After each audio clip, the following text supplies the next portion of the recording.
రాష్ట్ర వ్యాప్తంగా పండగ వాతావరణంలో అన్నదాత సుఖీభవ కార్యక్రమం అనేది కూడా జరుగుతుంది. ప్రస్తుతం మనతో జలవనరుల శాఖ మంత్రి నిమ్మల రాయనాడు రుణాలు కానీ వీటికి కానీ సంబంధించిన పథకాలు కానీ అమలు చేసిన పరిస్థితి లేదు. ఇప్పుడు ఏ విధంగా ఉంది, రైతులు ఏమంటారు? ఇది రైతు ప్రభుత్వం, వ్యవసాయాన్ని లాభసాటిగా తీర్చిదిద్దాలనేటువంటి ప్రభుత్వం ఈరోజు తెలుగుదేశం, జనసేన, బీజేపీ ప్రభుత్వం. ఆ రోజు మాట ఇచ్చాం, 20,000 రూపాయలు పెట్టుబడి సాయంగా రైతుకు అందజేస్తామని. 14,000 రూపాయలు 2 విడతలకు ఇచ్చాం.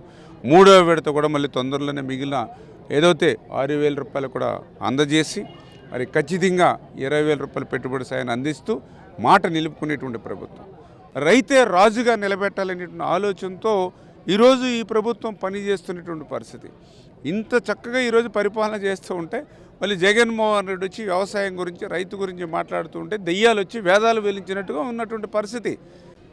ఎందుకు ఆ రోజు శ్రీశైలం ప్రాజెక్టు ప్రమాదంలో ఉంది, శ్రీశైలం ప్లంజిపూలు ప్రమాదంలో ఉంది, మరి వెంటనే దాన్ని రిపేర్లు చేయాలంటే ₹1 ఇచ్చావు నువ్వు 5 సంవత్సరాల్లో. మళ్ళీ ఈరోజు మేము అధికారంలోకి వచ్చి 200 కోట్ల రూపాయలు శ్రీశైలం ఏదైతే మరమ్మతుల కోసం మేము ఇచ్చాం. తుంగభద్ర రాయలసీమకు జీవనాడి, అటువంటి తుంగభద్ర గేట్లు ప్రమాదంలో ఉన్నాయి అని చెప్తే కనీసం ఆచరణలో పెట్టావా? ₹1 విధిల్చావా 5 సంవత్సరాల్లో? మళ్ళీ ఈరోజు మేము వచ్చి 55 కోట్ల రూపాయలు ఇచ్చి ఈవేళ మొత్తం గేట్లన్నీ కూడా మళ్ళీ కొత్త మారుస్తూ ఉన్నాం. ఈవేళ గోదావరి జిల్లాలో మేము నిలబడి మాట్లాడుతూ ఉన్నాం. గోదావరి జిల్లాలనంటే ఈవేళ ఆంధ్రప్రదేశ్ ఒక ధాన్యాగారం, ఒక అన్నపూర్ణ అంటే గోదావరి జిల్లాల వల్ల వచ్చింది ఆ పేరు. అటువంటి గోదావరి జిల్లాలకు సంబంధించినటువంటి ధవళేశ్వరం బ్యారేజ్కి సంబంధించిన గేట్లు ప్రమాదంలో ఉన్నాయని అధికారులు నీకు విన్నవిస్తే ₹1 విధిల్చావా 5 సంవత్సరాల్లో? మళ్ళీ ఈరోజు మేము వచ్చి 150 కోట్లు ఇచ్చి మళ్ళీ గేట్లన్నీ కొత్తవి పెడుతూ ఉన్నాం. ఆ గుండ్లగమ్మ గేట్లు కట్టుకుపోతే పట్టించుకునేటువంటి పాపానుందా?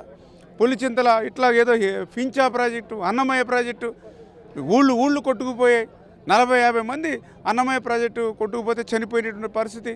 ఇంత విధ్వంసం జరిగి, ఇంత ధ్వంసం జరిగి ఒక్కనాడైనా ప్రజల మధ్యకు వచ్చి, రైతుల మధ్యకు వచ్చి పలకరించినటువంటి పరిస్థితి ఉందా?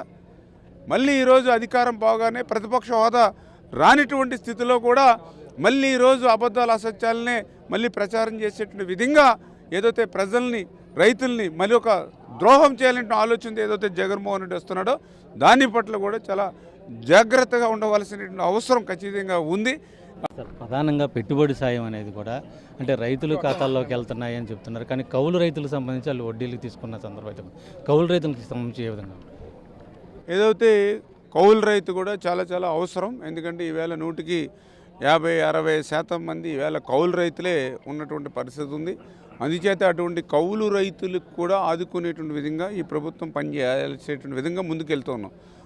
కాకపోతే ఆ కౌలు రైతును ఐడెంటిఫై చేయడంలో ఆ యొక్క రైతులు కొన్ని చోట్ల సహకరించినటువంటి స్థితులు ఇవన్నీ కూడా బేరీ చేసుకుని ఆ రైతులను కూడా ఎడ్యుకేట్ చేసి, అంటే కౌలు రైతుకి మనం కార్డు ఇవ్వడం వల్ల నీ పొలానికి కానీ నీ ఆస్తికి వచ్చినటువంటి ఇబ్బంది, ముప్పు ఏమీ లేదు.